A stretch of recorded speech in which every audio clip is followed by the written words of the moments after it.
सीतापुर के online programme में आप सभी दर्शकों का हार्दिक स्वागत है। कैसे हैं आप लोग? एक लंबे समय बाद मुलाकात हो रही है।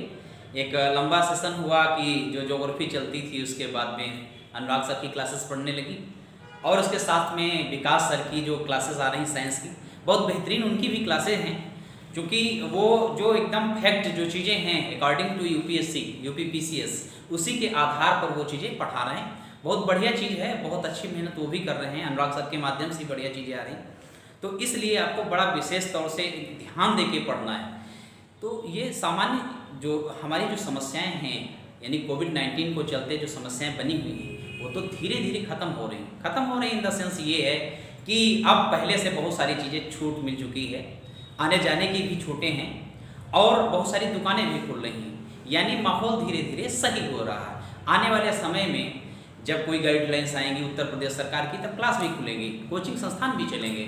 इससे पहले यही है कि जो हम और मेरी टीम के माध्यम से जो ये प्रयास किया जा रहा है, इसको आप बेहतर तरीके से और समझें और सोचें। इसमें आप लोगों का तो फायदा है ही है जितने लोग क्लास से जुड़े हुए थे, लेकिन उन भाई बहनों का भी बहुत अच्छा लाभ हो रहा है जो लोग हमसे नहीं जुड़े थे। आज यूट्यूब चैनल के माध्यम से आज उनको ये चीज़ें मिल रही हैं, ये बहुत अच्छी बात और एक बड़ा लाभ उन लोगों के लिए भी है। हो सकता है इतनी जल्दी ये व्यवस्थाएं न चल पाती तो उन लोगों को लाभ नहीं जा पाता, लेकिन कोविड-19 के चलते जो प्लानिंग की गई DLHIS सीतापुर के माध्यम से, उसमें क्लास के स्टूडेंट के साथ साथ ऐसे भाई बहन जो हैं वो भी लाभ ले रहे हैं जो लाभ से वंचित थे। तो आप सभी लोग इसको बड़े अच्छे से देखिए, समझिए और एकदम लेबर करिए, टाइट लगे रहिए, क्योंकि ये संस्थान खुलने हैं। इसके साथ साथ में जो सरकारी जो कार्य हैं वो भी आराम से चालू हो रहे हैं। चाहे IAS के फॉर्म तो पहले ही पड़ चुका था, एग्जाम भले ही डेट उनकी आगे पीछे हो जाएं, PCS के भी फॉर्म सबमिट हो चुके हैं, कई और परीक्षाएं होनी हैं, उनकी जो शेड्यूल हैं वो आगे बढ़ जाएं, लेकिन होना तो निश्चित है।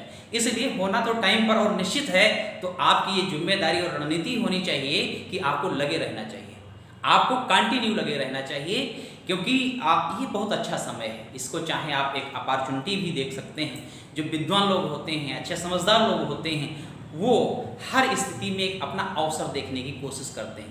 तो आपको भी यही सोचना और समझना, इस पर वर्क करने की ज़रूरत है कि एक अपॉर्चुनिटी है, एक अवसर है स्टूडेंट की लाइफ में। हम तो कहते हैं हमेशा लॉकडाउन रहता है, जब तक वो सफल नहीं हो जाता, जब तक अपनी पहचान समाज में नहीं छोड़ देता, जब तक गवर्नमेंट सेक्टर में नहीं चला जाता है, कुछ विशेष नहीं कर देता है। तो लॉकडाउन तो आपके जीवन भर के लिए है और ये अच्छा मौका है।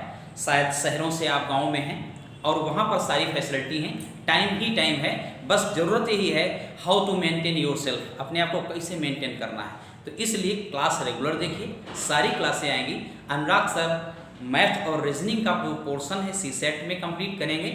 हिंदी की मेरी भी क्लास आई है, इंग्लिश की एक मैंने क्लास डाला है, इसके साथ साथ में जो है ज्योग्राफी की क्लास तो मैं ही डालता हूँ, और इसके साथ में जो विकास सर की क्लासेस हैं वो आपके साथ आ रही हैं। आप 1-2 दिन के अंतराल में पॉलिटी की भी क्लासें आपके पास पहुंचेंगी और इसके बाद में हिस्ट्री की भी क्लास पढ़ेगी। तो कुल मिला के आप समझिएगा, पूरा सिलेबस को हम लोग डिफाइन करते रहेंगे जब तक कोचिंग नहीं खुलेगी, और आगे की प्लानिंग बाद में होगी कि ये अनवर चलेंगे या कैसा क्या रहेगा। लेकिन अभी आप सबको लगना चाहिए और जैसा आप लोग रिस्पांस देंगे ये कंटिन्यू व्यवस्थाएँ होती रहेंगी। तो एक बड़ा यहाँ पर जो आपका स्टाफ है वो वर्क करता है, आपको घर में बैठने में, घर में पढ़ने में कोई दिक्कत नहीं होनी चाहिए। तो आज ये मैं कहना चाहता था कि CSET को लेकर थोड़ी बात करनी चाहते थे। थोड़ी बात में ये है कि इसको भी इग्नोर नहीं करिएगा, क्योंकि IAS देंगे चाहे PCS देंगे, दोनों में ये क्वालिफाइंग नेचर का है CSET। और दोनों में अगर हम एक रेशियो देखेंगे, क्वेश्चनों का रेशियो देखेंगे, पोर्शन को देखेंगे, तो अगर मैथ और रीजनिंग ठीक तरीके से कर लेते हैं तो आप क्वालिफाई करने के एरिया में आ जाते हैं। क्वालिफाई करने के एरिया में मतलब ये हुआ कि जैसे 33% जो होता है उसका क्वालिफाइंग करता है, और 200 नंबर का चूंकि IAS का जो CSET है सेकेंड पेपर वो भी 200 मार्क्स का है, और उधर देखेंगे PCS में भी जो सेकेंड पेपर CSET का वो भी 200 मार्क्स का है। मैथ कर लेते हैं तो बड़े अच्छे तरीके से, और बाकी PCS में हिंदी होती है, चूँकि इसमें हिंदी होती नहीं है, कंप्रिहेंशन सेम रहते हैं, कंप्रीहेंशन सेम रहते हैं दोनों के। इंग्लिश के कंप्रीहेंशन दोनों में आते हैं, हिंदी के कंप्रीहेंशन दोनों में आते हैं, मैथ दोनों में आती है, रीजनिंग दोनों में आते हैं। तो यहाँ पर अगर 27 क्वेश्चन करने की स्थिति में रहते हैं तो आप बहुत अच्छी स्थिति में इसको क्वालिफाई कर लेते हैं। अब एक बहुत बढ़िया है उदाहरण आपको देता हूँ। कुछ साथी थे मुखर्जी नगर नेहरू विहार में, हम लोग साथ में रहते थे। उनमें से 3 लोगों ने इंटरव्यू दिया था और भी कई लोग थे। तो 3 लोग जानने वाले खास दोस्त थे जो पास में रहते थे, उन्होंने इंटरव्यू दिया था। तो उस इंटरव्यू में इसका मतलब ये हुआ उन्होंने प्री क्वालिफाई किया, मेंस क्वालिफाई किया और इंटरव्यू में फेस किया, लेकिन वो फाइनली वो सेलेक्ट नहीं हो पाए। अब 2018 के बाद में 19 का भी उन्होंने फॉर्म भरा। अब आपको बता दूं बड़ी दुख वाली बात ये है कि उन्होंने सीसेट में ही पास नहीं हो पाए, यानी सीसेट को क्वालिफाई नहीं कर पाए। अब आप बताइए ऐसे लोग, ऐसे व्यक्ति किससे क्या कह सकते हैं? अपने से क्या कहें? तो अपना सर अपने आप फोड़ना हो गया। तो सीसेट में वो क्वालिफाई नहीं हो पाया, क्योंकि सामान्यतः ये अवधारणा रहती है स्टूडेंट में कि जो मैथ है, रीजनिंग है, थोड़ा थोड़ा इसमें कर लेंगे, कुछ कंप्रीहेंशन कर लेंगे, क्वालिफाई हो जाएगा। तो इसको हल्के में लोग लेते हैं, इसलिए अधिकांश लोग 2018 नहीं कई वर्षों से ये देखा जा रहा है कि अधिकांश लोग, अच्छे लोग सीसेट में फेल हो जा रहे हैं। तो इसलिए मेरा ये पहले से ही आपको कहना है कि सीसेट को भी इग्नोर नहीं करना है। सामान्यतया साधारण सी पकड़ आपको सीसेट पर रखना है। अगर हम साथ में पढ़ते रहेंगे तो हल्की चीज़ें हो जाएंगी और बाद में रिवीजन करके उसको हम लिख सकते हैं, दे सकते हैं, कोई दिक्कत नहीं। तो भूगोल की श्रृंखला को आगे बढ़ाते हुए जो आज आपका चैप्टर है वो है भारत की प्रमुख मिट्टियाँ। ये बहुत ही महत्वपूर्ण टॉपिक है, चैप्टर है। तो भारत की प्रमुख मिट्टियाँ हमें ये जानना है। ये ऐसा टॉपिक है जो वनडे एग्जाम से लेकर के IAS, PCS, सारे स्टेट PCS कहीं न कहीं इसके क्वेश्चन जरूर बनते रहते हैं। तो प्री में तो बनता है, इसके साथ में मेंस में भी इससे क्वेश्चन बनते हैं। और ये संभावनाएं प्रबल रहती है कि अगर ज्योग्राफी के कोई स्टूडेंट हैं तो उनसे इंटरव्यू में भी क्वेश्चन उठाए जा सकते हैं। इसलिए इसको हमें बड़ी आसानी से समझना है। तो आज हम क्या करेंगे? आज ये करेंगे, आपको सीखना है। मैंने पहले दिन बताया था ज्योग्राफी को रटना नहीं है, ज्योग्राफी को पढ़ना नहीं है, ज्योग्राफी को सीखना है। और स्टार्टिंग क्लास जो था भारत का सामान्य परिचय, जिसमें मैंने सारे स्टेट्स और उनकी लोकेशंस को आपको बताया था, सारे जो स्टेट थे उनकी लोकेशंस को बताया था। आज उसका भी बहुत बड़ा योगदान रहेगा। यदि आपने पहले सीखा है तो बहुत ही इजीली आप चीज़ें समझने की गिरफ्त में आएंगे। अगर आपने नहीं समझा है तो थोड़ा सा दिक्कत होगी कि कौन सा स्टेट कहाँ पे है, किसकी लोकेशंस कहाँ पे हैं। तो जो चैप्टर है भारत की प्रमुख मिट्टियाँ, इसमें देखो क्वेश्चन किस प्रकार से बनते हैं। थोड़ा सा क्वेश्चन की भी हम कोशिश करें जानने की, और ये सिखाना है, आज सिखाना है, डिस्कस करना है। और नेक्स्ट डे यानी नेक्स्ट जो हमारी वीडियो आएगी उसमें हम जो भी इससे रिलेटेड जो फैक्ट होते हैं वो हम सारे बताएंगे। फैक्ट में मृदा में केवल ये जानना है कितने प्रकार की मृदाएं होती हैं। भारत में जैसे 8 प्रकार की मृदाएं हैं, विश्व में देखेंगे 11 प्रकार की मृदाओं के बारे में भी डिस्कस किया गया है। तो इससे क्वेश्चन या हमारी समझ के एरिया ये हो सकते हैं कि ये मृदाएं कहाँ कहाँ पाई जाती हैं। एक बात, कौन कौन मृदा कहाँ कहाँ पाई जा रही है, कौन कौन वहाँ पर स्टेट्स हैं, और उन मृदाओं की विशेषता क्या है, या कहें उन मृदाओं में किस किस प्रकार की जो है फसलें उत्पादन की जाती हैं, ये सब देखना है। क्वेश्चन किस प्रकार से बनते हैं ये कहेगा। प्री लेवल के जो क्वेश्चन बनते हैं उसमें ये कहेगा कि सबसे बड़े विशाल क्षेत्र में किस प्रकार की मृदा पाई जाती है। एक प्रकार का ये क्वेश्चन बन सकता है। दूसरा ये क्वेश्चन बन सकता है कि किन फसलों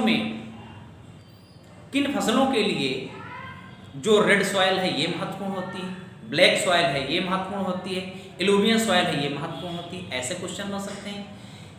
और ये प्रश्न बन सकता है कि कपास की खेती के लिए किस प्रकार की मृदा आवश्यक होती है, ये क्वेश्चन बन सकता है। ईंट उद्योग किस प्रकार की मृदा में फलता फूलता है, ये क्वेश्चन हो सकता है। भारतीय मृदा को कितने भागों में विभाजित किया गया है, ये प्रश्न हो सकता है। डेल्टाई मृदा किस श्रेणी में आती है, ये क्वेश्चन हो सकता है। भारत का जो एक तो पश्चिमी पोर्शंस है, एक दूसरा जो है पूर्वी पोर्शन है, ये किस प्रकार के हो सकते हैं। तो इस प्रकार के क्वेश्चन को देखा जा सकता है, यहाँ पर समझा जा सकता है। काली मृदा से बहुत सारे प्रश्न, 3-4 मृदा हैं जो आपको विशेष तौर से ध्यान रखना है। एक तो ब्लैक सॉइल, काली मृदा, जलोढ़ मृदा, 2 हो गया, और तीसरा जो मृदा है ये लेटेराइट मृदा है, एक लाल मृदा है। ये 4 मृदा हैं, इनको हम बहुत विस्तार में पढ़ेंगे। तो ये आपने जाना कि जो ये मृदा है ये इनके किस प्रकार से क्वेश्चन बन सकते हैं। तो आज हम थोड़ा सा डिस्कस करते हैं और आपको समझाने की कोशिश करते हैं कि किस प्रकार से ये मृदा का जो डिवीजन है ये किस प्रकार से हुआ, कहाँ कहाँ पाई जा रही हैं, किन किन तत्वों की प्रधानता है, किन किन फसलें पाई जाती हैं, कौन कौन से स्टेट्स में हैं। तो सबसे पहले देखेंगे ICAR, Indian council for agriculture research, यानी भारतीय कृषि अनुसंधान परिषद ने मृदा को 8 भागों में विभाजित किया गया है। ये 1956 की बात है जब 8 भागों में इसको विभाजित किया गया। 8 भागों में इसका मतलब ये है, ऊपर से अगर देखें नीचे की ओर तो सबसे पहले आती है पर्वतीय मृदा, उसके बाद में नीचे और उतरेंगे तो आपको जो उत्तरी भारत है उसमें मिलेगी जलोढ़ मृदा। 2 मृदा ये हो गई। तीसरी मृदा अगर पश्चिमी भारत में जाएंगे तो आपको राजस्थान में मिलेगी, जिसको मरुस्थलीय मृदा कहते हैं। उसके बाद में और नीचे आएंगे तो एक काली मृदा मिलेगी, और उसके बीच में जो पठारी रीजन है वहाँ लाल मृदा मिलेगी। उसके साइड वाले क्षेत्र में आपको लेटेराइट मृदा मिलेगी। फिर जो है आपको मृदा 2 और मिलेगी, एक है पीट मृदा, एक है पीट मृदा के साथ साथ में आपको जो पढ़ना है लेटेराइट, दलदली मृदा पढ़ना। ये सब मृदा है। अब देखिए, अब आप समझिएगा मृदा को। तो ये जो है ऊपर का पोर्शन, और ये यहाँ पर जो आप देख रहे हैं ऊपर, यानी जो जम्मू कश्मीर वाला हिमालयी रीजन है, उसके साथ साथ में जो यहाँ देखेंगे नॉर्थ ईस्ट में देखेंगे, नॉर्थ ईस्ट जम्मू कश्मीर का ऊपरी हिस्सा यानी उत्तरी हिमालय वाला पूरा हिमालयन रीजन के साथ साथ में नॉर्थ ईस्ट में देखेंगे जो हिमालयी रीजन है। 2 क्षेत्र ये हो गए।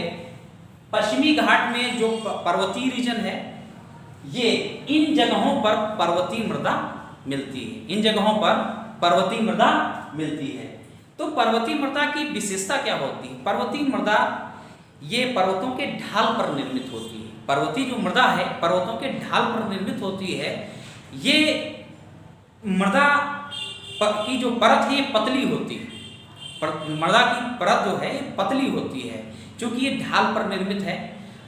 तो यहाँ पर पतली परत है। अच्छा, पतली परत है, पर्वतों के ढाल पर निर्मित है, तो इसमें जो कृषि की जाएगी, यहाँ पर एक तो बात है बागवानी कृषि की जाती है चाय की।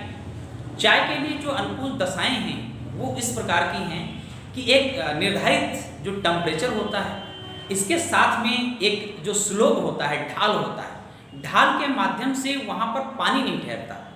जब स्लोप होगा तो पानी नहीं ठहरेगा।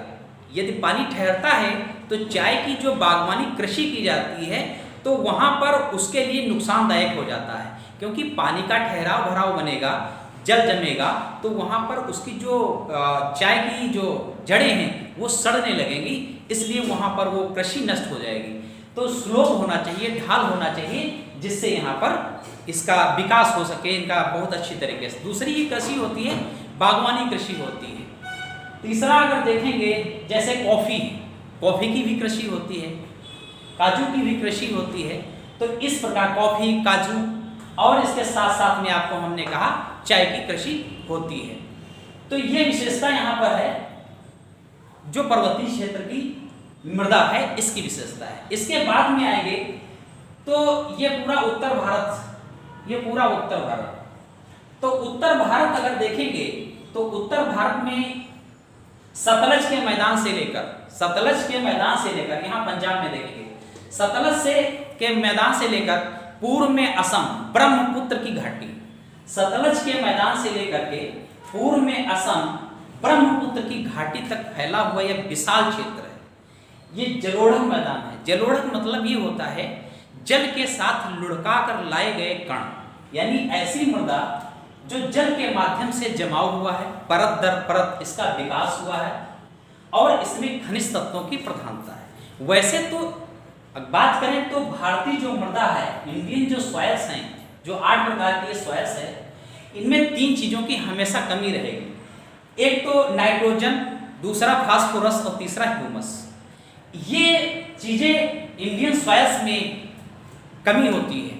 आप देखेंगे तो ये जो क्षेत्र है सबसे ज्यादा उपजाऊ क्षेत्र है और एरिया में देखेंगे तो सबसे ज्यादा बड़ा एरिया इसका बनता है यहां तक। ये लगभग 43.3% के आसपास आता है। तो कभी भी प्रश्न बन जाए कि सबसे अधिक जो विस्तार है वो किस प्रकार की मृदा का है, तो आप यही कहोगे कि जलोढ़ प्रकार की जो मृदा है उसका है। इस मृदा में कई प्रकार की कृषि की जाती है। जैसे आप देखेंगे कि गेहूं बहुत ज्यादा होता है, गेहूं है, धान है, धान के साथ साथ में गन्ना है, यानी कुल मिलाकर कहें तो यहाँ पर बहुत सारी कृषि की जाती है, अधिकांश फसलें यहाँ पर बोई जाती हैं। इसके साथ साथ में ये तो मृदा है ही है, यहाँ पर ये नवीन मृदा जलोढ़ मृदा है। दूसरा जो विकास देखेंगे, जो हमारा पश्चिम बंगाल जाएंगे तो पश्चिम बंगाल में जो सुंदरबन का डेल्टा है, तो उस डेल्टाई क्षेत्र में जो विकास हुआ है वो भी जलोढ़ मृदा के अंतर्गत आता है। और देखेंगे तो आपको ये पता चलेगा जो पश्चिमी घाट है, पूर्वी घाट है, यहाँ पर ये पूर्वी घाट, यहाँ पर भी इसका आपको विकास देखने को मिलेगा। और यहाँ से यहाँ तक कई आपको डेल्टाई क्षेत्र मिलेंगे, जैसे गोदावरी का डेल्टा मिल जाएगा यहीं पर, कावेरी, कृष्णा, गोदावरी, ये जो डेल्टाई रीजन यहाँ पर मिलेंगे, तो यहाँ पर भी जलोढ़ मृदा का आपको विकास मिलेगा। तो आपने समझा कि जलोढ़ मृदा पश्चिम से लेकर के पूर्व, पश्चिम में सतलज के मैदान से लेकर कर पूर्व तक है, पंजाब, हरियाणा। या दूसरे शब्दों में ये कहें, ये तो आपने देख लिया, ये दूसरे शब्दों में कहें कि 1966-67 में जहां पे ग्रीन रिवॉल्यूशन आई थी, जहां पर हरित क्रांति आई थी, वैसे क्षेत्रों में जलोढ़ मृदा पाई जा रही है। ग्रीन रिवॉल्यूशन से मतलब ये है कि उत्तर प्रदेश का पूरा जो उत्तर प्रदेश का पश्चिमी उत्तर प्रदेश है, यहाँ पर तो विशेष तौर पर उत्पादन के लिए विशेष ध्यान दिया गया था। राजस्थान का कुछ पोर्शन है, पंजाब हरियाणा का कुछ पोर्शन है। इसको 2 रूपों में पढ़ेंगे। एक जब हम पढ़ेंगे क्या नाम लवड़ी मृदा पढ़ेंगे, तब भी आपको बताएंगे इसमें कुछ पोर्शन लवड़ी मृदा के अंतर्गत आता है, बाकी ये पूरा प्लेन एरिया आपको जलोढ़ मृदा के अंतर्गत आपको देखने को मिलेगा। तो हमने कहा कि पूरा उत्तर का जो विशाल मैदान है ये जलोढ़ मृदा के अंतर्गत आता है। दूसरी बात हमने कहा कि जो सुंदरबन का डेल्टा है वेस्ट बंगाल में, वो वाला रीजन पूरा आता है, वहां पर देखेंगे। उसके बाद में जो पश्चिम पूर्वी घाट है, यहाँ पर देखेंगे जो कृष्णा गोदावरी, महानदी, जो नदियां हैं, इनके डेल्टाई रीजन है, यहाँ पर आता है। यहाँ पर इस प्रकार की हमने कहा फसलें होती हैं। अब ये देखेंगे कि जलोढ़ मृदा है, इसको 4 भागों में वर्गीकृत किया गया है। जलोढ़ मृदा को 4 भागों में वर्गीकृत किया गया है। 4 भागों में वर्गीकृत किया गया है। एक मैंने चैप्टर पढ़ाया था, उसमें आपको बताया था ये चीज, कौन से वो 4 भाग हैं। पहले ओरली समझते हैं, फिर हम डायग्राम बनाएंगे। देखो, जब नदियां, जो उत्तर भारत की नदियां हैं, आपने देखा होगा कि हिमालयन रीजन से निकलती हैं, यानी पर्वतीय क्षेत्र से निकलती हैं। तो जाहिर सी बात है, जब नदियां हिमालयन रीजन या पर्वतीय क्षेत्र से निकलेंगी तो ये होगा कि एक ऊंचाई जो है काफी होगी वहां से निकलने की। यानी जाहिर सी बात है, जब नदियां पर्वतों से निकलेंगी तो वो धरातल पर आएंगी तो एक लंबी ऊंचाई बनेगी। तो जो नदियां जैसे गंगा गंगोत्री, यमुना यमुनोत्री, इन क्षेत्रों से जो निकलने वाली नदियां हैं, जब वो नदियां जो पदस्थली है, पर्वत की जो पदस्थली है, पद पर आती हैं, तो अपने साथ इतना ज़्यादा वेग होता है कि बड़े बड़े कंकड़ पत्थरों को काट कर लाती है। जब नदी ढाल पर आ जाती है, स्लोप पर आ जाती है, धरातल को टच करती है, वहां पर वो उन फोल्डरों को गिरा देती है। और चूंकि वहां पर जो वहन क्षमता है, गति है, उसकी स्पीड जो है नदी की कम हो जाती है, वो आगे उनको ढो नहीं सकते, बड़े बड़े कंकड़ और पत्थर पड़े रहते हैं यहाँ पर। तो एक प्रकार का यहाँ पर एरिया बनता है, मैदान बनता है, जिसको कहते हैं भावर का प्रदेश। इसके बाद में जब नदी, और इसमें देखेंगे कि अधिकांश नदियाँ इन भावर प्लेसेस में बड़े बड़े चूंकि फोल्डर पड़े हैं, पत्थर पड़े हैं, कंकड़ पड़े हैं, टुकड़े इनके हैं बड़े बड़े पत्थरों के, तो यहाँ पर जो नदियाँ होती हैं वो विलुप्त हो जाती हैं, यहाँ पर नदियाँ दिखाई नहीं देती हैं। अब इसके बाद में जो दूसरा क्रम है, वहाँ पर ये नदियाँ आपको तराई एरिया में वहीं से नदियाँ दिखाई दे जाएंगी, तो तराई एरिया में वो नदी आपको देखने को मिलेगी। तो वहाँ पर ये होता है कि एक दलदल वाला एरिया बन जाता है। तराई क्षेत्र में आप देखेंगे कि वहाँ पर मलेरिया जैसी समस्याएं आपको देखने को मिलती हैं, क्योंकि दलदली क्षेत्र में मच्छरों का अच्छा विकास माना जाता है। तो वहाँ पर नदियाँ दिखाई देती हैं, दलदली क्षेत्र होता है। उसके बाद में थोड़ा सा आगे बढ़ेंगे, तीसरे स्टेप पे बढ़ेंगे, तो ऐसा होता है कि नदी, एक समय में नदियों में बाढ़ आता है, एक समय में नदियों में बाढ़ आता है। बाढ़ के माध्यम से एक लंबा उनका कैचमेंट एरिया होता है, यानी एक प्रवाह क्षेत्र होता है, काफ़ी बढ़ जाता है। तो उस बढ़े हुए प्रवाह क्षेत्र के माध्यम से, उस पानी जल स्तर के माध्यम से बहुत सारा रेत और बजरी और बालू के टीले एक दूरी पर बन जाते हैं, बहुत सारा ढेर लग जाता है। तो वो होते हैं बांगर के मैदान। वो क्या होते हैं? बांगर के मैदान बनते हैं। उसके बाद में जब बाढ़ का मौसम खत्म हो जाता है तो नदी सीमित हो जाती है, कम एरिया में वो प्रवाहित होकर बहती है।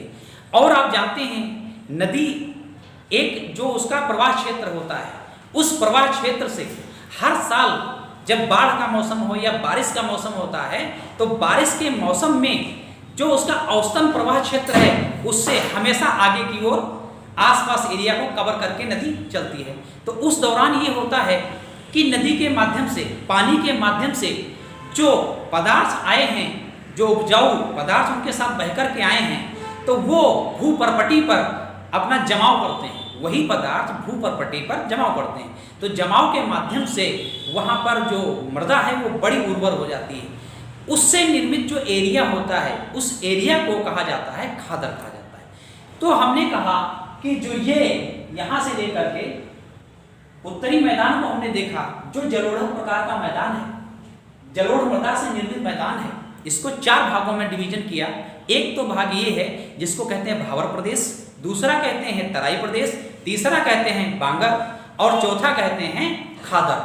तो इससे क्वेश्चन बनते हैं कौन सा प्लेस इससे निर्मित है जो बहुत ज़्यादा उपजाऊ होता है? तो खादर प्लेस आपने देखा जो हर साल एक लेयर बिछाता है, वो उपजाऊ लेयर जिसके माध्यम से उपजाऊपन ज़्यादा होता है। वहीं पर देखेंगे बांगर जो प्लेस है वो वहाँ पर उपजाऊपन नहीं होता है, क्योंकि वहाँ पर जो इकट्ठा हुआ है वो नदियों के द्वारा लाई गई रेत और बजरी है, रेत है, बालू है, एकदम स्तूप टाइप बना है, तो वहाँ उपजाऊपन नहीं होता है। अब इसके साथ में देखेंगे कि यहाँ आएंगे तो मरुस्थलीय मृदा देखेंगे, पश्चिम में देखेंगे मरुस्थलीय मृदा देखेंगे। तो पश्चिम में जो मरुस्थलीय मृदा है, ये मरुस्थलीय मृदा राजस्थान का जो पश्चिमी पोर्शन है वहाँ पर, वहीं पर आप देखेंगे एशिया का सबसे बड़ा जो थार मरुस्थल है, जहाँ पर डेंस आबादी भी बसी है, तो थार मरुस्थल भी मिलेगा। यानी जो राजस्थान है, तो राजस्थान का जो पश्चिमी पोर्शन है, पश्चिमी पोर्शन पर यहाँ रेत ही रेत है, बड़े बड़े बालू का स्तूप बनते हैं। और एक वर्तमान में एक बड़ी चुनौती है जिसको लेकर के बड़ा समस्या है। समस्या ये है कि जो बालू का स्तूप हैं, ये हवा के माध्यम से इनका विस्तार हो रहा है, यानी जहाँ पर ऐसी फर्टाइल एरिया है वहाँ पर भी वो स्तूप उठकर दूसरे स्थान पर वायु के माध्यम से चले जाते हैं, जिससे जो वहाँ की उपजाऊ भूमि थी वो अनुर्वर भूमि में तब्दील हो जाती है। ये भारत सरकार के समक्ष एक बड़ी चुनौती है। देखिएगा उसके बाद कहता है दक्षिणी पंजाब। तो पंजाब ऊपर है, यहाँ पंजाब है, तो ये दक्षिणी वाला पंजाब का जो पोर्शन है यहाँ पर भी आपको मिलेगा मरुस्थलीय प्रदेश। उसके बाद में कहता है पश्चिमी हरियाणा, हरियाणा का पश्चिमी जो किनारा है वहाँ पर भी मिलेगा। और गुजरात का उत्तरी पोर्शन, चूंकि गुजरात नीचे है, इसके ऊपर वाला उत्तरी पोर्शन भी वहाँ पर मरुस्थल आपको नजर आएगा या मरुस्थलीय मृदा आपको नजर आएगी। अब देखिए केवल समझना है, देखना है, समझना है, बिल्कुल दिमाग में रखना है। अब यहाँ पर भूमिका बढ़ जाती है, जो मैंने पॉइंट कराया था आपको, ये बताया था कि ये स्टेट्स हैं, ये टॉपिक नहीं लेकिन इसको समझना है। अब यहाँ पर आप देखेंगे कौन सा पोर्शन पंजाब का पश्चिमी पोर्शन देखेंगे, या हरियाणा का दक्षिणी पोर्शन कहाँ पर आ रहा है, गुजरात का जो है उत्तरी पोर्शन कौन सा है जो मरुस्थल में मिल रहा है या मरुस्थलीय मृदा में मिल रहा है। तो अगर वहाँ पर आप समझते हैं तो यहाँ बेहतर समझने की स्थिति में रहेंगे। अब देखिएगा, इसके बाद में हम देखेंगे तो बात करेंगे आपको ब्लैक सॉइल यानी काली मृदा की। तो काली मृदा एक बहुत ही महत्वपूर्ण मृदा है जिससे बहुत सारे क्वेश्चन बनते हैं, छोटे एग्जाम से लेकर बड़े एग्जाम तक इनके क्वेश्चन आते हैं। और मृदा एक ऐसा टॉपिक है, मैंने पहले ही बताया कि मृदा से पीटी से लेकर के मेंस तथा इंटरव्यू तक क्वेश्चन पूछे जाते हैं। अब मेंस के क्वेश्चंस क्या होते हैं, मृदा का वर्गीकरण कीजिए। भारत में मृदा को कितने भागों में डिवीजन किया गया है, कितने भागों में बांटा गया है, ये प्रश्न हो सकते हैं। अब देखिए जो ब्लैक सॉइल है, ब्लैक सॉइल से काफी क्वेश्चन आते हैं। मैंने पहले ही बताया था जब भूगर्भिक संरचना का विकास आपको चैप्टर 2 कंप्लीट किया है, तब हमने बताया था जो आज इंडिया है आज यहाँ नहीं है।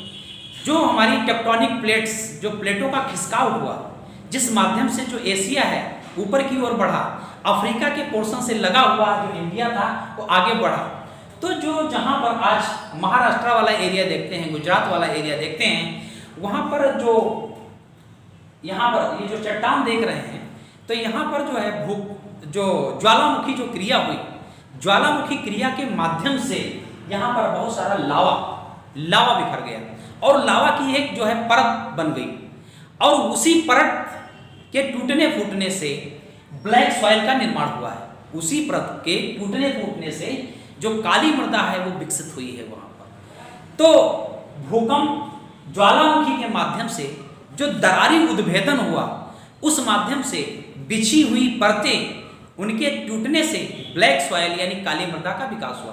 काली मृदा कई मायने में बहुत महत्व रखती है। एक तो बात है, इससे अधिकांश अगर 100% प्रश्न आने हैं तो उसमें 50 से 60% ब्लैक सॉइल से ही पूछे जाते हैं। क्या क्या क्वेश्चन होते हैं? क्वेश्चन इस प्रकार से होते हैं कि ब्लैक सॉइल पाई जाती है। एक तो बात ये है, आपको स्टेट बताना, एरिया बताना, कहाँ कहाँ पाई जाती है। दूसरी बात है स्वतः जुताई किसे कहते हैं, किस मृदा को स्वतः जुताई कहते हैं। तो स्वतः जुताई इसी मृदा को कहते हैं क्योंकि इसके जो पार्टिकल्स हैं ये बहुत ही डेंस होते हैं, और इस अगर डेंस होते हैं तो इसमें जो जल धारण करने की क्षमता है, आर्द्रता जो ग्रहण करने की जो क्षमता है वो अधिक होती है। जो कि पार्टिकल उसके हैं वो डेंस हैं, इसलिए जो जल धारण करने की क्षमता है वो अधिक होती है। तो ब्लैक सॉइल में, काली मृदा में जल ग्रहण करने की क्षमता अधिक होती है। और फिर आपने कहा जब ये सूखती है मृदा, तो चटक जाती है, इसमें दरारें पड़ जाती हैं। तो इस मृदा को स्वतः जुताई, अपने आप से होने वाली जुताई भी कहा जाता है। इसमें जो फसलें पाई जाती हैं या जो फसलें उगाई जाती हैं, तो यहाँ देखेंगे तो मेनली यहाँ पर काटन सबसे ज़्यादा उगाया जाता है, यानी कपास उगाया जाता है, चुकंदर उगाया जाता है, गन्ना उगाया जाता है। इस प्रकार की फसलें यहाँ पर मुख्य रूप से पाई जाती हैं। तो ये जो एरिया लगता है काली मृदा का, कर्नाटका, महाराष्ट्र और राजस्थान, पश्चिमी एमपी का भी कुछ क्षेत्र है जो काली मृदा के अंतर्गत आता है। तो काली मृदा, चिपचिपी मृदा, स्वतः जुताई वाली मृदा, जल ग्रहण करने की क्षमता सबसे ज्यादा, इस प्रकार की काटन की खेती करनी इसी में होती है। तो इस मृदा को हम इस प्रकार से समझ सकते हैं। इसके बाद में आप देखिएगा जो आपको मृदा मिलेगी, यहाँ पर लेटेराइट मृदा मिलेगी और यहाँ पर रेड सॉइल मिलेगी। लेटेराइट मृदा और रेड सॉइल, पहले आप रेड सॉइल को, लाल मृदा को समझते हैं। तो लाल मृदा का एक बड़ा क्षेत्र है, लाल मृदा का बड़ा क्षेत्र है, और अगर हम देखें तो सेकंड लार्जेस्ट एरिया को कवर करता है। पहले एरिया नंबर 1 पर आता है जलोढ़, 43.3% के आसपास है लाल मृदा, फिर काली मृदा, उसके बाद लेटेराइट मृदा। तो जो लाल मृदा है, जो रेड सॉइल है, इसका जो विकास हुआ है, ये विकास देखेंगे कर्नाटका है, आंध्र प्रदेश है, कर्नाटक यहाँ मिलेगा, आंध्र प्रदेश मिलेगा, तमिलनाडु वाला एरिया मिलेगा, छोटा नागपुर का पठारी क्षेत्र मिलेगा, उड़ीसा वाला क्षेत्र भी मिलेगा आपको, वेस्ट बंगाल यहीं पे मिल जाएगा, और नॉर्थ ईस्ट के कुछ जगहों पर ये आपको देखने को मिलेगा। अब लाल मृदा जो है इसको हम समझने की कोशिश करते हैं। लाल मृदा तो रेड सॉइल इसको इंग्लिश में बोलते हैं। अब देखिएगा कि इन चट्टानों में, इन प्रकार की चट्टानों में आयरन ऑक्साइड की मात्रा ज़्यादा पाई जाती है और ये उपजाऊ नहीं होती है मृदा। अब देखिए क्या है कि आयरन की उपस्थिति है इस मृदा में और बारिश होती है। जब बारिश होती है, बारिश के माध्यम से जो अपर लेयर ऑफ सरफेस है, यानी धरातल की जो ऊपरी परत है जिसको हम मृदा कहते हैं, धरातल की ऊपरी परत को ही तो सॉइल कहा जाता है। तो इस सॉइल का इरोजन होता है, यानी वर्षा के माध्यम से इस सॉइल का जो है इरोजन होता है, कटाव होता है। कटाव के माध्यम से यहाँ पर वर्षा हो रही है, यहाँ वर्षा हो रही है, तो वर्षा के माध्यम से यहाँ पर कटाव होता है। तो कटाव से ये होता है कि अपर लेयर के कुछ खनिज हैं वो बह जाते हैं और आयरन के कहीं कहीं आयरन आपको यहाँ पर मिलेगा। ये ऐसा आयरन नहीं होता है कि जाएं इसको खुदाई कर लें इतना दिख रहा हो, तो आयरन ऊपर आ जाता है। आयरन के जो कण हैं ऊपर रहते हैं, सतह में आ जाते हैं, क्योंकि एक लेयर है वो हट जाती है पानी के वर्षा के प्रभाव से। उसके बाद में आयरन के जो कण हैं ऊपर आ जाते हैं। उससे ये होता है कि जब वर्षा होती है और वर्षा से जो क्रियाएं होती हैं ऑक्सीजन के चलते, उसके माध्यम से केमिकल रिएक्शन से आयरन ऑक्साइड और जंग जैसी जो क्रियाएं हैं वो होती हैं। जैसे आपने देखा होगा जब वर्षा होती है, लोहे के कोई भी देखिएगा आइटम होंगे, आप दरवाजे ही देख लीजिए, अगर बाहर लगा है बारिश जहाँ होती है पानी उस पर पड़ता है तो एक समय बाद बारिश के मौसम में वो जंग लग जाती है, तो वहाँ पर क्वेश्चन भी आता है जंग लगा लोहा भारी हो जाता है। तो यहाँ पर उनके केमिकल से यहाँ पर रिएक्शन हो जाता है वायु के चलते, ऑक्सीजन के चलते, तो यहाँ पर एक लाल प्रकार की, रेड प्रकार की मृदा पाई जाती है। ये मृदा, इस मृदा में यहाँ पर बहुत सारे भट्ठे, जो ईंट के भट्ठे होते हैं, उनका विकास माना गया है, क्योंकि सॉइल क्या है वो रेड कलर की है, तो ईंट भट्ठों का विकास इन सॉइल में बहुत ज़्यादा हुआ है। बाकी अगर देखेंगे तो यहाँ पर उत्पादन के हिसाब से कर्नाटका है, जैसे यहाँ मक्का बहुत ज़्यादा होता है, मक्का होता है इसी मृदा में, मक्का होता है, चाय होता है और कॉफ़ी होता है।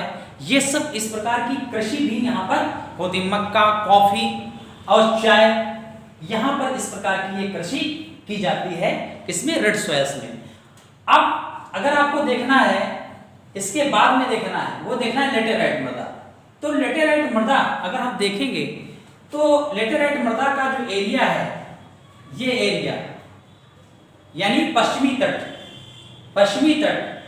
और इसके बाद देखेंगे तो आपको नजर आएगा मेघालय, जहां पर गारो खासी जयंतियां हैं, हिल्स हैं, मेघालय के पास आएगा।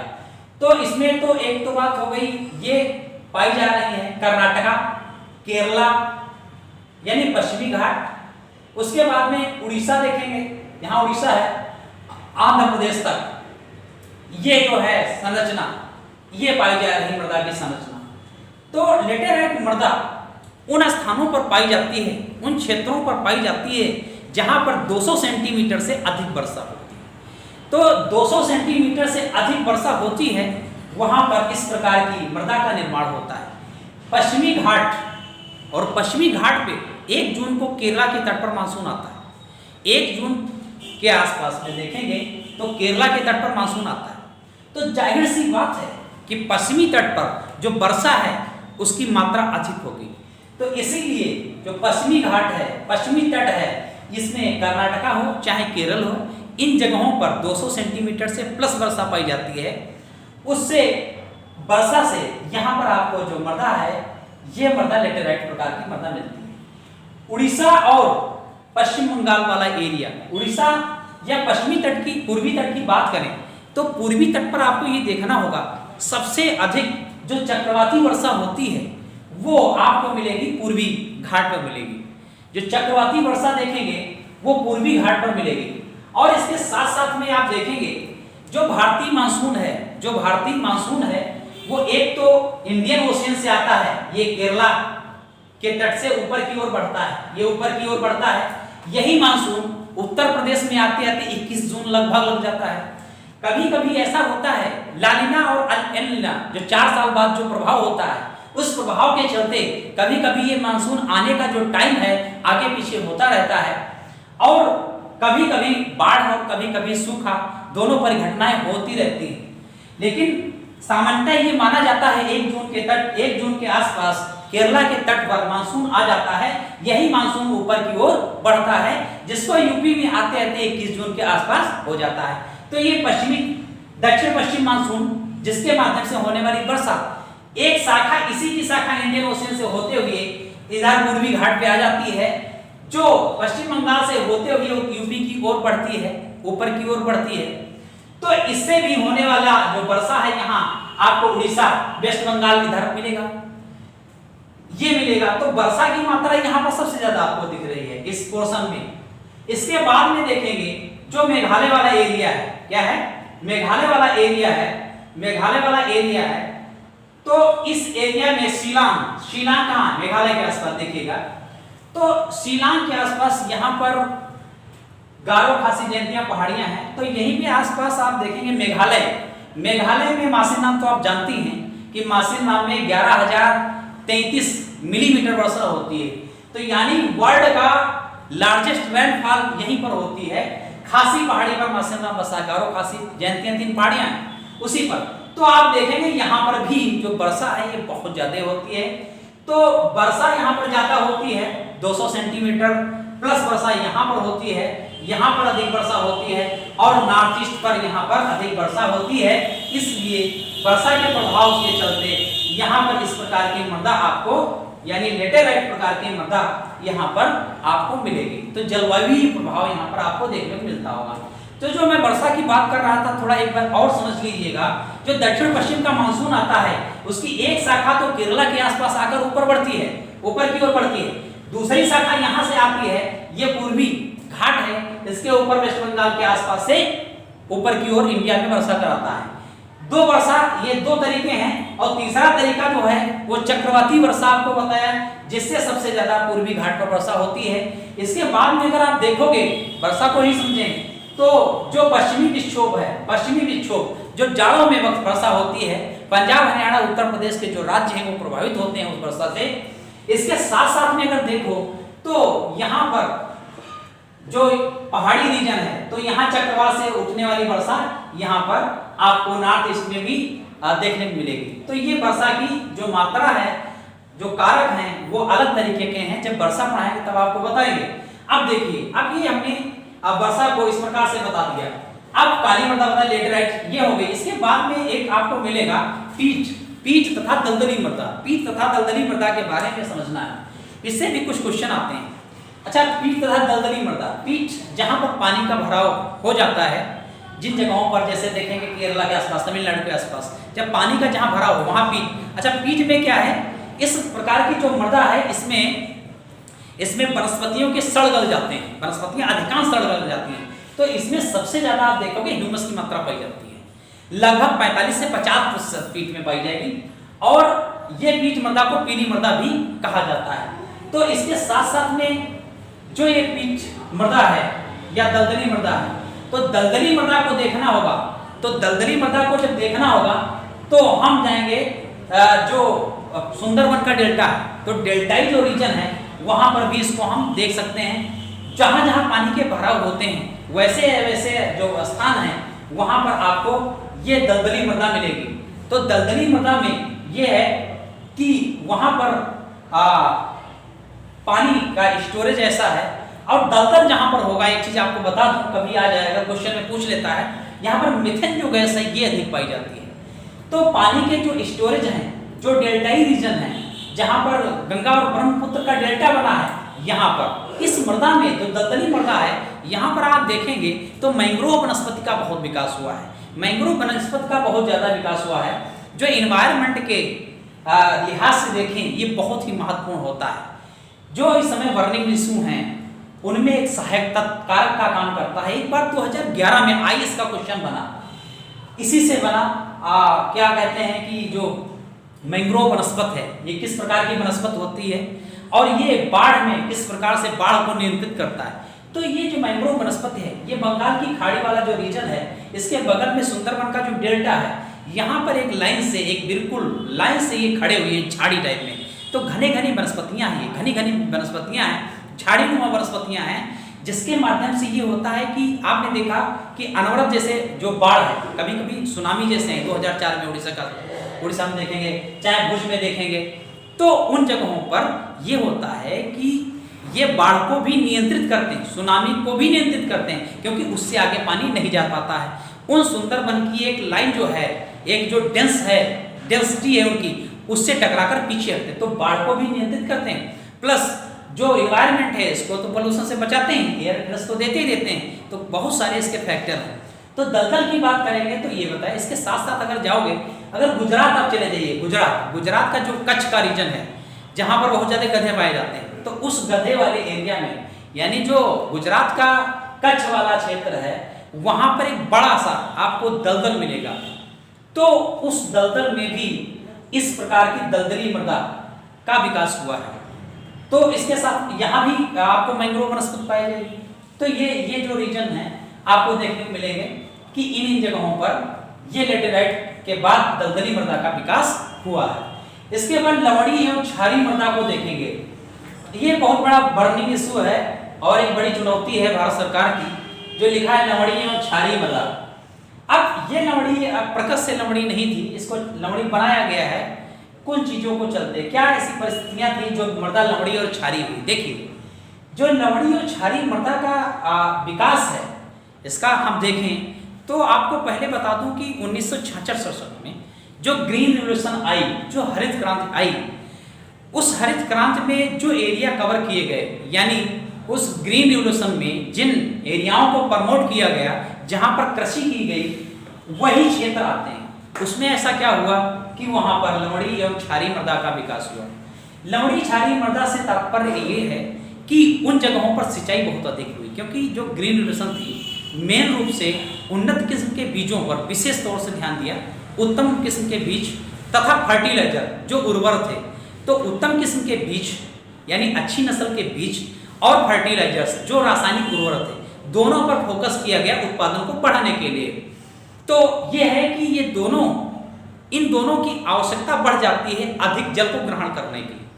तो इन क्षेत्रों में पानी की जो सुविधाएं हैं ये भी बढ़ाई गई। और उसी दौरान आप देखेंगे पूरी इंडिया में जो नहरों का एक प्रकार से जाल बिछा दिया गया है। तो उसमें जो चुने गए क्षेत्र थे, तो पंजाब हरियाणा था ग्रीन रिवोल्यूशन हरित क्रांति के अंतर्गत। पंजाब हरियाणा और गंगानगर, जहाँ पे इंदिरा गांधी नहर बनी है, देखेंगे राजस्थान में वो वाला एरिया, वहाँ पे फर्टिलिटी है, वहाँ पर उत्पादकता होती है। तो पंजाब हरियाणा, तो गंगानगर का कुछ एरिया लिया गया। उसके साथ में आप देखेंगे पश्चिमी यूपी, आप देखिएगा, तुलनात्मक रूप से देखें पूर्वी और पश्चिमी यूपी को, तो जो पश्चिमी यूपी है पूर्वी यूपी की अपेक्षा कृषि में या कहें आर्थिक तौर पर ज्यादा समृद्ध है। तो वो वाला पोर्शन, तो एक तो हुआ पंजाब, दूसरा हरियाणा, तीसरा यूपी यानी पश्चिमी यूपी, और जो राजस्थान का जो जिला है, जो एरिया है, जो मैंने बताया, ये वाला क्षेत्र गंगा, यहाँ पर जो इंदिरा गांधी नहर है वो वाला एरिया, ये लिए गए। इसमें बहुत ज्यादा पानी की आवश्यकता हुई फसलों के लिए, तो अधिक जो है पानी दिया गया। उसके बाद में ये हुआ कि जो मृदा है पानी, तो एक आपका कैपिलरी जो प्रोसेस है वो तो समझते होंगे, उस माध्यम से पानी तो उड़ता है, पानी चला जाता है। पानी के साथ में जब वो चला जाता है तो लवण जो हैं, जो खनिज तत्व हैं, वो ऊपर आ जाते हैं। खनिज तत्व हैं, लवण हैं, ये ऊपर आपको मिल जाएंगे। तो जिससे ये हुआ कि एक समय बाद जो इसकी उर्वरता थी ये समाप्त होने लगी, और ये जो मिट्टियां हैं ये बंजर में तब्दील होने लगी। तो एक फिर से चिंता जताई गई कि जो हमारे केमिकल यूज हो रहे हैं, जो रासायनिक फर्टिलाइजर्स यूज हो रहे हैं, इनको नियंत्रित किया जाए, तथा जो देसी खादें हैं इनका यूज किया जाए। जो देसी खादें इनका यूज किया जाए, तो इसकी सुधार की दूसरे चरण में आवश्यकता पड़ी। तो हम ये कह रहे थे जो लवणीय मृदा है, जहाँ पर पानी भरता है, और पानी भरने के बाद में वो जो जल है वो सूखता है, और सूखने के बाद में वो धरातल पर जो आ जाते हैं वो लमड़ और छाप जैसी समस्याएं हो जाती हैं, फिर इसमें उत्पादकता नहीं होती। इसको दूर करने के लिए कुछ प्रयास किए गए। इसका विरोधी जो फसलें हैं इनमें हमने कुछ चारे की फसलें होती हैं, जैसे बरसीम बोना, एक प्रकार की बरसीम है, कृषि वो जो पशुओं को खिलाने के लिए चारा, ये बोया गया और इनको ताकि और सही किया जाए। तो आपने देखा कि इस प्रकार से सामान्य हमने आपको परिचय बनाया और आपको थोड़ा समझाने की कोशिश किया। डिटेल में 1 by 1 जो 8 प्रकार की मृदाएं हैं हम इनके डिस्कस करेंगे और थोड़ा जानते हैं कि अब ये बताएंगे 4 मृदा बहुत महत्वपूर्ण है। इनको एक थोड़ा सा ये क्रम लगाने का आ जाए तो इस प्रकार से याद कर सकते हैं। जलकले, थोड़ा सा आप लोग ज़्यादा ध्यान देते हैं इन चीज़ों पर कि कुछ ऐसा वर्ड बताया जाए जिससे सब डिनोट हो सके। तो जा से क्या है जलोढ़, ला से क्या है लाल, जा से क्या है जलोढ़, ला से लाल, और का से काली, ला से लेटे रहे। तो जल कले अगर याद रखेंगे तो आपको क्रम हमेशा याद रहेगा कि सबसे पहले क्या है जलोढ़ मृदा है जो 43.3% क्षेत्र पर पाई जाती है। उसके बाद में लाल मृदा है जो 18% क्षेत्र पर पाई जाती है। उसके बाद काली मृदा है जो 15% क्षेत्र पर पाई जाती है। लेटेराइट जो मृदा है 3.7% क्षेत्र पर पाई जाती है। अब देखिएगा ये थी मृदा, इनका था वितरण, इनकी थी विशेषता, कौन सी क्रॉप्स कौन सा स्टेट्स, ये आपने जाना।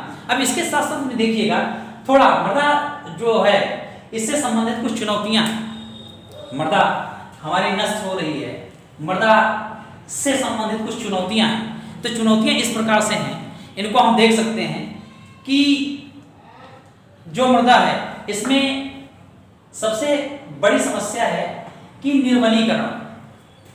क्या है? एक निर्वनीकरण, मृदा इरोजन जो हो रहा है इसमें सबसे बड़ी समस्या है निर्वनीकरण, यानी हम पुनः वन नहीं लगा रहे या वनों को काट रहे। तो वनों की कटाई एक बड़ी चुनौती है मृदा के नुकसान होने के लिए। ये सबसे बड़ी चुनौती है कि जो वन कट रहे हैं। अच्छा, जो वन कट रहे हैं एक बड़ी चुनौती है। वन का काम ये होता है कि वन के माध्यम से यानी वृक्षों के माध्यम से जो वृक्षों की जड़ें हैं वो मृदा को आसानी से टाइट उनको जकड़े रहते हैं, जिससे मृदा संगठित रहती है और टिकी रहती है, उसका किसी भी प्रकार का इरोजन नहीं होता है। दूसरी बात है ये कहें कि विभिन्न प्रकार की योजनाएं परियोजनाओं के माध्यम से मृदा का क्षरण हो रहा है। कैसे? जैसे सड़कों का निर्माण करते हैं तो जो उपजाऊ मृदा है वो उसमें चली जा रही है और प्लस जो मृदा की कटाई हो रही है, चाहे रेलवे का निर्माण हो, ये इसके साथ साथ में देखें तो पशु चराई भी होती है। पशु चराई के माध्यम से भी जो मृदा है ये हमारा इसका नुकसान होता है। और इसके साथ साथ में जैसे निर्वनीकरण और वनों को पुनः ना लगाना, ये भी बड़ी समस्या है। और जो खनन के कार्य किए जाते हैं, जैसे खुदाई की जाती है, जो आयरन यानी जो खनिज पदार्थ निकाले जाते हैं वो भी एक चुनौती है, उसके माध्यम से भी मृदा का इरोजन होता है। और देखेंगे कि नॉर्थ ईस्ट में झूम कृषि होती है। झूम कृषि के माध्यम से भी इस मृदा का क्षरण होता है। झूम कृषि नॉर्थ ईस्ट में इस प्रकार की है कि वहाँ पर वनों को काटते नहीं, वहाँ वनों को जला करके वहाँ पर कृषि की जाती है। और जब उस मृदा की उर्वरता क्षमता कम हो जाती है तो उसके बाद में दूसरे प्लेस पर ये लोग जाते हैं और वहाँ के वनों को जला करके क्या किया जा रहा है, वहाँ पर भी कृषि करते हैं, उसकी उर्वरता। तो ये चरण एक क्रम है जिससे बहुत बड़ा नुकसान होता है। इसके साथ साथ में अगर देखेंगे तो जो जुताई है, समोच्च रेखीय जुताई, या कहें कि ढाल के अनुकूल जो जुताई हो रही, या कहें कि जो फसल चक्र है, अब वैज्ञानिक जो तरीका है फसल चक्र, यानी एक फसल को बार बार बो रहे हैं, तो फसल चक्र जिससे ये इस प्रकार की समस्याएं हैं।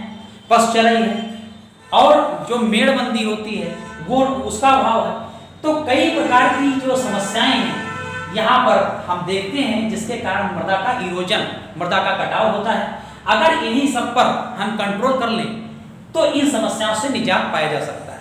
सबसे अच्छी बात यहाँ पर यह है कि मृदा को अगर हम संरक्षित करेंगे तो ये होगा कि अधिक से अधिक वृक्ष लगाएंगे। जब अधिक से अधिक वृक्ष लगाएंगे तो उससे बहुत सारी मृदा को तो संरक्षण होगा ही होगा, इसके साथ बहुत सारी जो प्रॉब्लम्स हैं, बड़ी बड़ी चुनौती हैं, उसको भी हल किया जा सकता है। एक क्या है कि जैसे मृदा का जब असंगठित होकर मृदा कट जाती है बहाव के साथ नदियों में जाती है, तो जाहिर सी बात है उस बहाव के साथ जो गाद जाती है, मृदा जाती है, उससे नालियों में जाम जैसी समस्याएं होती हैं। नालियों के बाद आप देखेंगे नदियों में जाम जैसी समस्याएं होती हैं।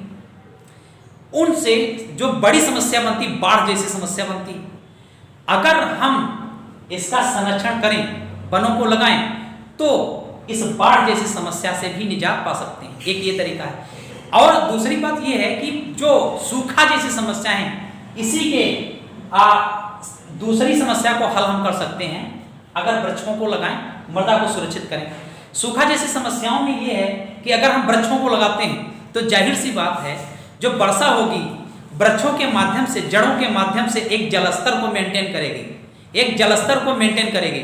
यानी जो वर्षा है, वर्षा का जल डायरेक्ट जड़ों के माध्यम से एक वाटर लेवल को मेंटेन करेगा, जिससे जो सूखा जैसी समस्याएं हैं वो भी समाप्त हो जाएंगी। तो इससे उसको भी, वाटर लेवल को भी मैनेज किया जा सकता है। तीसरी बात है, जब हम इसको सही करेंगे तो इन्वायरमेंट में जो पोल्यूशन संबंधी समस्या ये भी खत्म होगी। वर्षा समस्या जो समस्याएं हैं, जो अनिश्चितता है वर्षा की, ये भी सही हो सकती है। तो कुल मिला के एक चीज का संरक्षण करने से, एक चीज में सुधार करने से बहुत सारी जो हमारे चैलेंजेज हैं, जो हमारी चुनौतियां हैं, उन पर हम कंट्रोल कर सकते हैं। इसलिए मृदा का महत्व और अधिक, इसके संरक्षण का महत्व और अधिक बढ़ जाता है।